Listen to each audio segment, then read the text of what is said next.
ఎమగనూరులో పుట్టి పెరిగిన ప్రతి ఒక్క వ్యక్తి బాధ్యత ఈరోజు ఎమగనూరు వీవర్స్ కోఆపరేటివ్ సొసైటీని కాపాడుకోవాల్సిన బాధ్యత ఈరోజు అందరిది. పార్టీలు పక్కన పెట్టండి.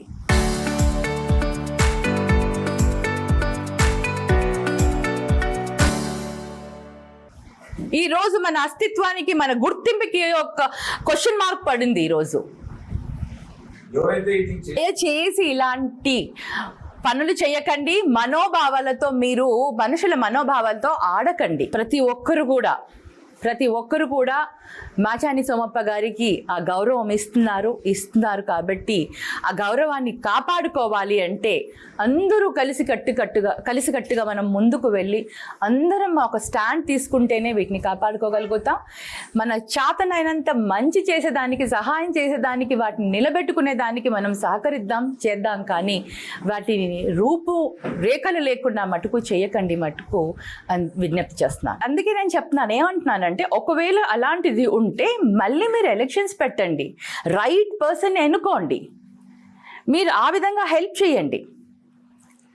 దాన్ని స్ట్రెంథన్ చేసేదానికి అది కలపడం వల్ల స్ట్రెంథన్ కాదు, అది కలపడం వల్ల పూర్తిగా అది ఇదైపోతుంది.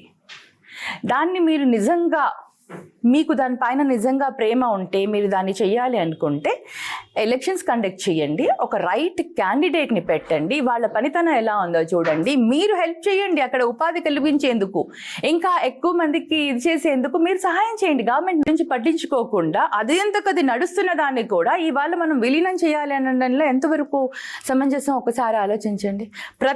గొప్పతనం ఇవాళ ఒక సొసైటీని కానీ, ఒక కోఆపరేటివ్ సొసైటీని కానీ ఏదన్నా స్థాపించాలంటే ఎంత కష్టం.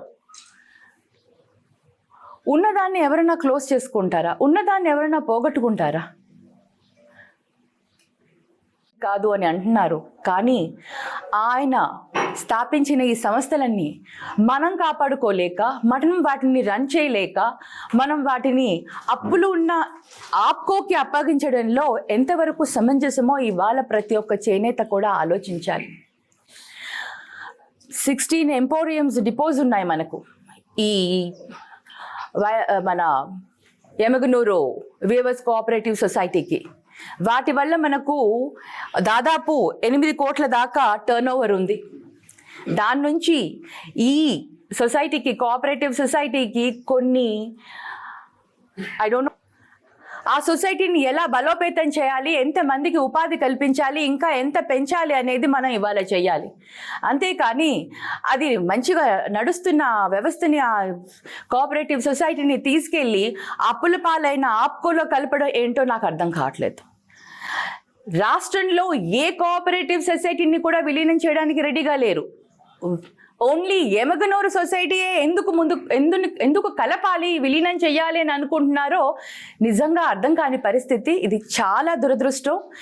మన ఆస్తుల్ని, మన వీవర్స్ ఏవైతే ఉన్నాయో కోఆపరేటివ్ సొసైటీస్ని, మన పితామహుడు, మనందరికీ ఒక ఆదర్శమూర్తి మాచాని సోమప్ప గారు క్రియేట్ చేసిన ఈ సంస్థలని మనం కాపాడుకోవాల్సిన బాధ్యత మన అందరిది కూడా ఉంది. నేను ముఖ్యంగా కూటమి ప్రభుత్వాన్ని విన్నవించుకుంటున్నాను. ప్రతి ఒక్క ప్రాంతానికి కొన్ని ఐడెంటిఫికేషన్స్, కొన్ని వాల్యూస్, కొన్ని విలువలతో సంబంధించిన కొన్ని సెంటిమెంట్స్ అనేవి ఉంటాయి. కాబట్టి ఆ ప్రాంతానికి ఉన్న సెంటిమెంట్స్ని మటుకు ప్లీజ్ దయచేసి ముట్టుకోకండి. ఆ సెంటిమెంట్స్ని అలాగే వదిలేస్తే అక్కడ ఉన్న ప్రతి ఒక్కరికి కూడా లేకపోతే ఆ ఆనందం కానీ అది ఏదైతే ఉందో సంబంధించిన ఎమగనూరుని వీలైతే హెల్ప్ చేసి కోఆపరేటివ్ సొసైటీని ఇండివిజువల్గా డెవలప్ అయ్యేందుకు మీరు హెల్ప్ చేయండి. అంతేకాని తీసుకెళ్ళి ఆప్కోలో మట్టుకు కలపద్దు. గవర్నమెంట్కి కూడా తెలుసు ఆప్కోలో ఎటువంటి డెవలప్మెంట్ లేదు. కావాలి అంటే మా దగ్గర నుంచి మీరు మెటీరియల్ తీసుకోండి, దాన్ని మీరు కొని మార్కెట్ చేయండి. ఆ విధంగా మాకు మార్కెటింగ్కి సహాయం చేయండి ఆప్కో. కానీ విలీనం చేసే ఆలోచనని తక్షణం వాళ్ళు విరమించుకోవాలి అనేసి కూటమి ప్రభుత్వానికి నేను విజ్ఞప్తి చేస్తున్నాను. ఐ హోప్ కూటమి ప్రభుత్వంలో ముఖ్యమంత్రి గారు కానివ్వండి, నారా లోకేష్ గారు కానివ్వండి, మరి పవన్ కళ్యాణ్ గారు కానివ్వండి, మరి అలాగే మన మినిస్టర్ గారు కానివ్వండి, వీళ్ళందరూ కూడా ఆలోచించి మరొక్కసారి ఎమగనూరు చేనేతల మనోభావాలతోటి ఇటువంటి ఇది చేయకూడదు అనేసి నేను వాళ్ళందరినీ కూడా విజ్ఞప్తి చేస్తున్నాను. దయచేసి మాచాని సోమప్ప గారి ఏవైతే ఆయన స్థాపించిన సంస్థలు ఉన్నాయో వాటన్నిటికీ కూడా డెవలప్ అయ్యేందుకు మీరు సహకరించండి అని నేను మనస్ఫూర్తిగా గవర్నమెంట్ని విజ్ఞప్తి చేస్తున్నాను.